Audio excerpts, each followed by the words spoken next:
Assalamualaikum warahmatullahi wabarakatuh, sahabat Hidayah TV yang dirahmati Allah. Di video kali ini kita akan mendengarkan kisah seorang ustazah yang membohongi jamaah pengajian.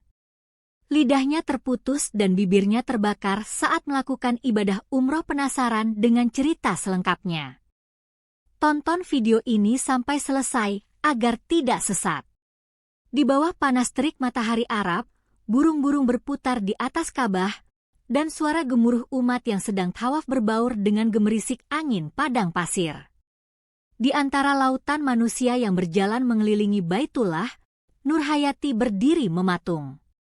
Bibirnya terbakar, rasa sakitnya menusuk setiap saraf tubuhnya, dan di dalam mulutnya, lidahnya terasa mengerikan, hancur. Ia tak bisa bicara lagi. Rasa hampa memenuhi hatinya. Kali ini, tidak ada yang bisa ia sembunyikan. Nurhayati adalah seorang ustazah yang dihormati di kampungnya. Setiap Jumat pagi, perempuan-perempuan desa berduyun-duyun datang ke rumahnya untuk mendengarkan ceramah.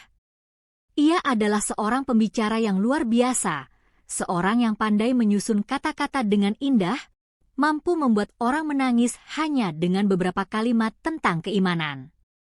Kata-katanya bagaikan hujan di musim kemarau, memberi ketenangan bagi mereka yang haus akan nasihat agama. Namun, di balik senyum lembut dan kata-kata manis yang keluar dari mulutnya, ada sesuatu yang berbeda. Nurhayati seringkali menggunakan pengaruhnya untuk menakut-nakuti jamaah, mengambil keuntungan dari ketidaktahuan mereka. Setiap kali ia diminta untuk mendoakan seorang jamaah yang sakit atau menghadapi kesulitan, ia selalu meminta imbalan yang tidak sedikit. "Ini bukan uang untukku," katanya lembut, "ini untuk amal, untuk membantu saudara-saudara kita yang lain." Namun, uang itu tidak pernah sampai kepada orang-orang yang membutuhkan. Ia menyimpannya untuk dirinya sendiri, membeli perhiasan, baju baru, dan bahkan mengirim anaknya ke sekolah mahal di kota. "Ustazah, apakah benar bahwa jika kita tidak menyumbang, doa-doa kita tidak akan didengar?" Tanya seorang jamaah suatu hari dengan ragu. Nurhayati tersenyum, seolah penuh kasih. "Doa tanpa sedekah itu bagaikan burung tanpa sayap, sayang. Tentu saja Tuhan lebih senang dengan mereka yang memberi." Di balik kata-kata manis itu, Nurhayati tahu bahwa ia telah memanipulasi kepercayaan orang-orang, menggunakan agama untuk keuntungannya sendiri. Tapi setiap kali rasa bersalah menyelinap masuk, ia menepisnya. "Aku berhak mendapatkan ini," pikirnya. "Bukankah aku yang memberikan mereka pencerahan? Bukankah mereka membutuhkan aku?" Namun, semakin banyak ia berbohong, semakin jauh ia terjerumus dalam keserakahan. Lidahnya yang dulu digunakan untuk berdakwah, kini menjadi alat untuk memanipulasi dan mengambil keuntungan. Setelah bertahun-tahun hidup dalam kebohongan, Nurhayati merasa bahwa waktunya untuk melakukan sesuatu yang besar telah tiba. Ia ingin pergi ke Tanah Suci, melakukan umroh, dan membersihkan dirinya dari dosa. Meskipun dalam hatinya, ia tidak yakin apakah Tuhan akan memaafkannya. Tapi, seperti biasa, ia menggunakan kedudukannya untuk mendapatkan dana dari jamaahnya.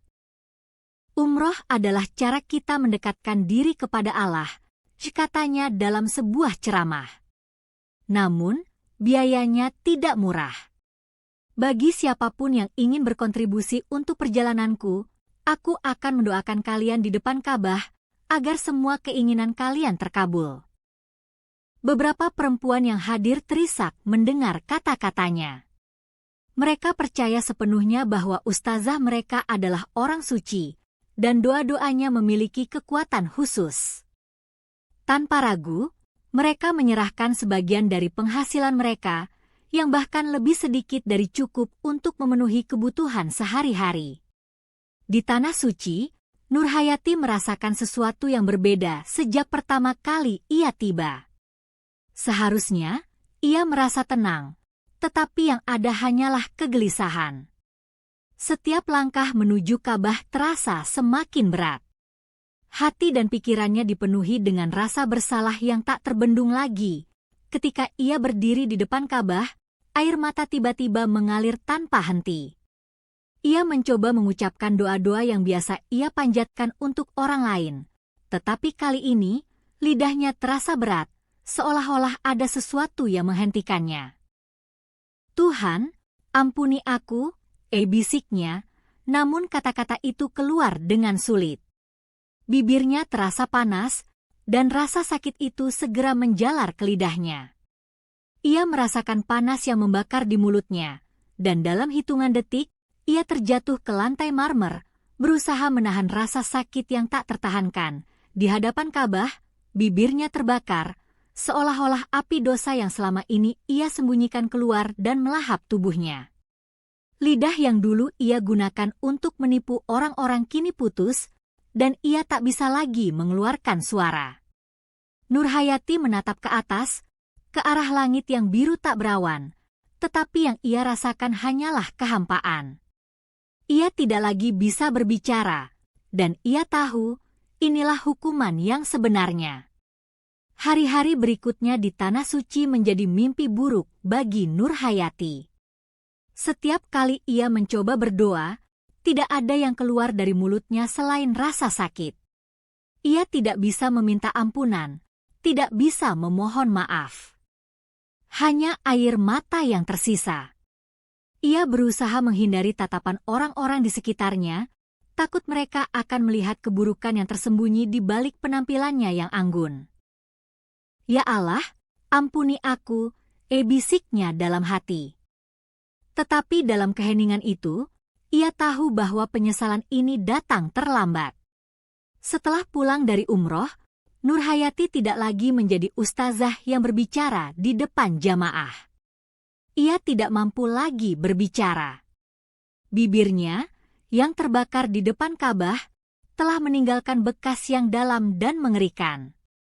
Lidahnya, yang dulu tajam dalam kata-kata, kini tak bisa lagi mengeluarkan suara. Orang-orang di kampung mulai bertanya-tanya apa yang terjadi padanya, tetapi ia tidak pernah memberikan penjelasan. Hanya sesekali, ia tersenyum pahit ketika mendengar mereka berbicara tentang bagaimana doa-doanya telah membantu banyak orang. "Ustazah, apa yang terjadi selama di Tanah Suci?" tanya seorang jamaah yang dulu begitu setia mendengarkan ceramahnya. Nurhayati hanya menatapnya, air mata menggenang di matanya. Tidak ada kata-kata yang keluar. Ia hanya menunduk dan pergi.